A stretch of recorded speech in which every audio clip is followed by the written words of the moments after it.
Savannah Guthrie makes a plea to the public to find her missing mother. It's time for the Streamline. Everything you need to know in 10 minutes or less. The second ransom deadline passed on Monday night. A note sent to a Tucson TV station demanded $6 million in Bitcoin by 5 p.m. yesterday. Now, the FBI has not been able to determine whether that demand is credible, adding the agency isn't aware of any communication between the family and the suspected kidnappers. Guthrie's mom, Nancy, has been missing since February 1st. Before the deadline, Savannah posted another video to social media, this time addressing the public. If you see anything, if you hear anything, if there's anything at all that seems strange to you, that you report to law enforcement. We are at an hour of desperation.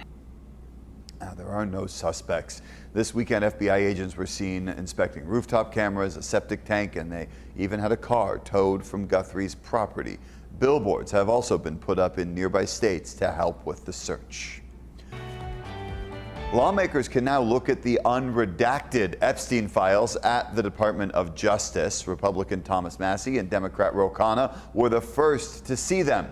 They say the DOJ redacted several names of men that should have been revealed to the public. Massey's now threatening to read those names on the House floor, but he says he'll give the DOJ a chance to respond first. Deputy Attorney General Todd Blanche says Massey and Khanna are, quote, grandstanding, and that his department is making changes. Meanwhile, a new document in those Epstein files claims President Trump called the police about Epstein back in the mid-2000s.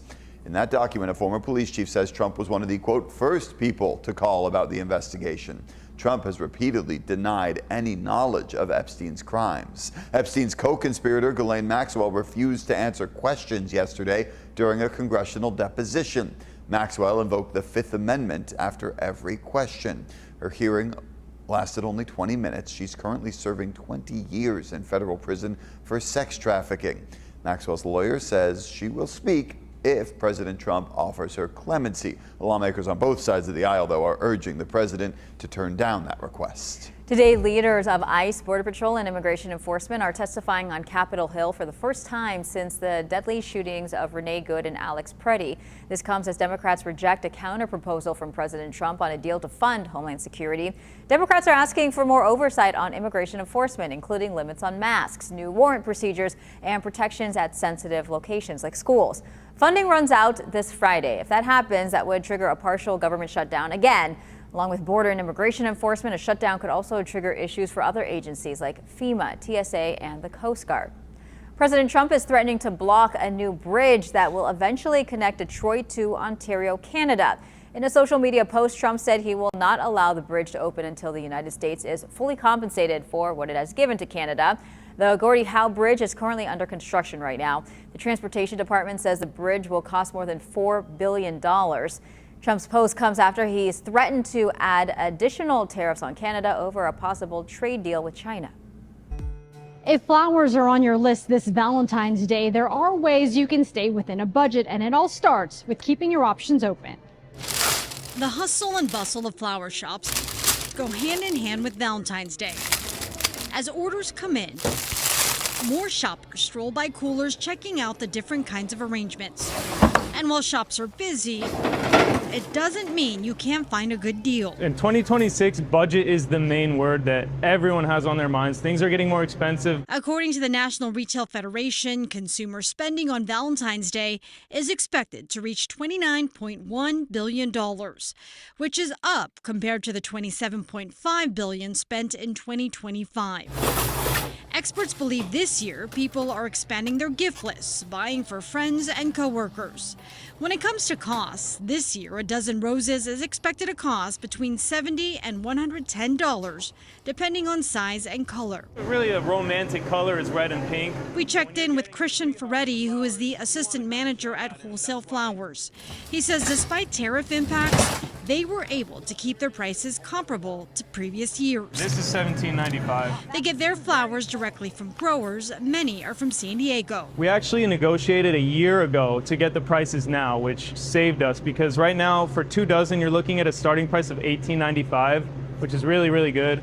The pinks are going to be a little more expensive at $20.95, and the reds, that's where they really go up every year. It's unavoidable. If you're looking to go a cheaper route, Christian says check out a wholesale flower shop because you can make your own bouquet by choosing different types of flowers based on your budget. All you need is a main flower, filler flower, and some greenery. You want to see what's the biggest flower that you can get that'll take up the most room. But at the same time, it's really up to personal taste. But if you don't want to arrange it yourself, you can always pay for extra help without buying an expensive arrangement. Tom Cedavong is a design department manager. He says check with your florist to see what options are available and be upfront about how much you want to spend. You come in and select the flowers by the bunches, and we do a wrap for you. You get them at wholesale costs with a small little fee attached to it. We usually work with people's budget depending on what they're looking for. And the last piece of advice, don't wait until the last minute because you won't have much selection left to choose from. Marie Cornell, ABC 10 News. There's some scary moments in the Northeast. In Georgia, as a small plane had to make an emergency landing on a road and then crashed into several cars. The plane was on its way from Tennessee to Gainesville. It had engine problems. No one was seriously hurt. Well, we've now had a full day to process the Super Bowl. It's really been an incredible season for the Seattle Seahawks and for kicker and Chula Vista native Jason Myers, with some saying that he deserved to win the game's MVP award. ABC 10 News reporter Michael Chen stopped by his old stomping grounds and spoke with Myers' former coach about him reaching the pinnacle of his professional football.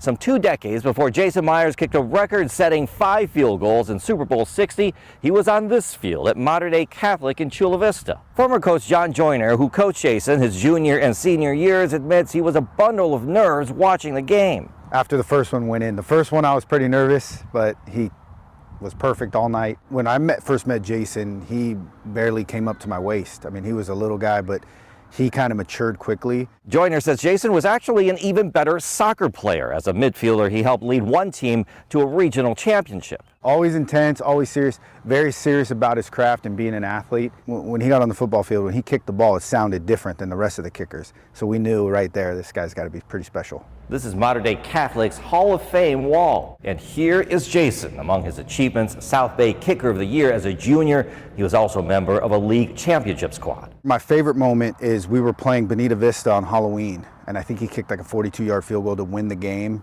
Right then, it was like, he's got ice in his veins. So just how good a Super Bowl did Jason have? Well, a lot of online chatter saying he was robbed of the MVP award. What say you, highway robbery?